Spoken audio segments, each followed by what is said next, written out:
Bismillahirrahmanirrahim. Assalamualaikum warahmatullahi wabarakatuh. Alhamdulillah, salatu wassalamu ala rasulillahi wa ala alihi mawala. Iwani rahimakumullah, puasa merupakan ibadah yang mulia sisi Allah subhanahu wa ta'ala. Dan kita ketahui salah satu rukun dari puasa adalah niat beribadah ta'abbud kepada Allah subhanahu wa ta'ala. Iblis laknatullah alaihi akan mengacaukan niat seseorang dalam beribadah puasa. Di antara mereka ada yang mentakuti, ada yang menjadikan dia menjadi manusia yang takut untuk diketahui bahwa dia adalah orang-orang yang berpuasa. Oleh karena itu ada beberapa talbis iblis tentang bagaimana liciknya mereka mengacaukan niat orang-orang yang beriman. Yang pertama, yakni iblis akan membisikkan kepada hati manusia, kepada fikiran manusia untuk menjauhi keramaian agar tidak dihitung dirinya sedang berpuasa. Mereka tidak mau bermuamalah, tidak mau bergabung dengan orang yang lain karena takut disebut orang-orang yang melakukan kebajikan. Sungguh indah nasihat dari salah satu ulama besar, Fudail bin Iyad rahimahullah. Beliau pernah mengatakan, man tarakal amal li ajli nas fahuwa riyaun wa man amila li ajli nas fahuwa syirkun. Siapa saja yang meninggalkan suatu amalan karena takut pujian dari manusia, sesungguhnya mereka inilah orang-orang yang riya. Ketika manusia tidak mau melaksanakan ibadah puasa, tidak mau berkumpul dengan yang lainnya seketika dia sedang berpuasa karena takut disebut oleh orang-orang yang berpuasa, maka ketahuilah orang yang seperti ini adalah orang-orang yang riya keadaannya. Ada manusia yang masih diberikan kemudahan oleh Allah Subhanahu wa ta'ala untuk bisa hadir di masjid, namun dia mengatakan, saya tidak mau ke masjid karena saya takut riya dalam melaksanakannya. Ketahuilah orang-orang yang seperti ini adalah orang-orang yang riya sesungguhnya.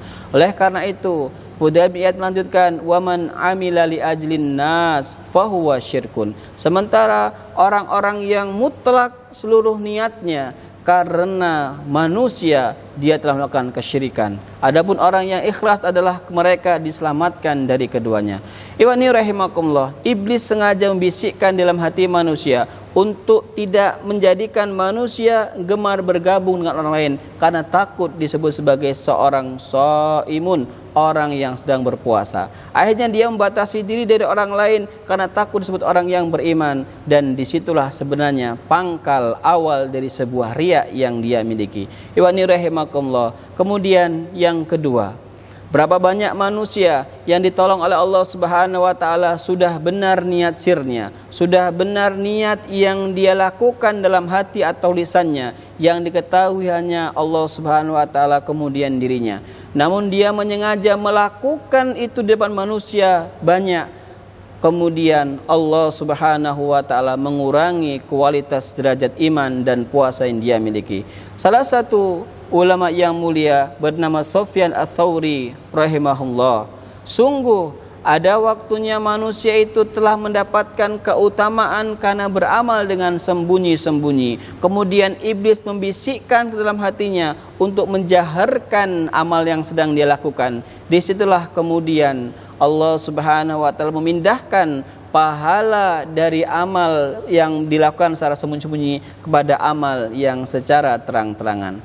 Memang secara fikih, orang yang melakukan amalan secara terang-terangan itu tidak mutlak terhapus dan dihapus pahalanya. Semuanya innamal a'malu binniyat wa innama likulli imri'in ma nawa. Segala sesuatu itu tergantung dengan niat, dan setiap balasan tergantung dengan apa yang dia niatkan.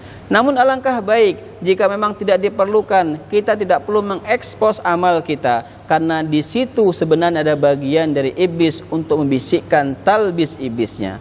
Ikhwani rahimakumullah, berapa banyak para salaful ummah yang mereka tidak diketahui telah melakukan kebaikan kecuali setelah datang kematian menjemput mereka. Berapa banyak di antara mereka yang ditolong oleh Allah Subhanahu wa taala bersembunyi-sembunyi dalam ketaatan, kemudian Allah sibak itu setelah kematian mereka sebagai bentuk pelajaran dan pembelajaran untuk umat-umat setelahnya.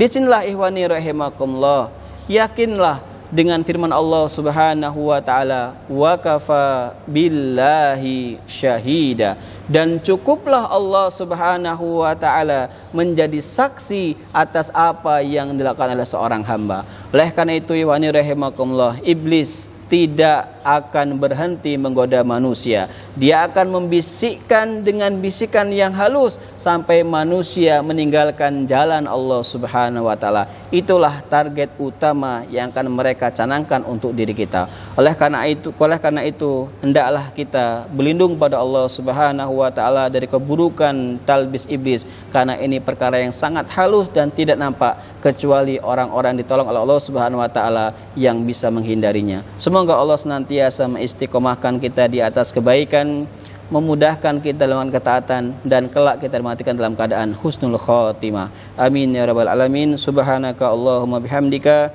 asyhadu an la ilaha illa anta astaghfiruka wa atubu ilaik. Wassalamualaikum warahmatullahi wabarakatuh.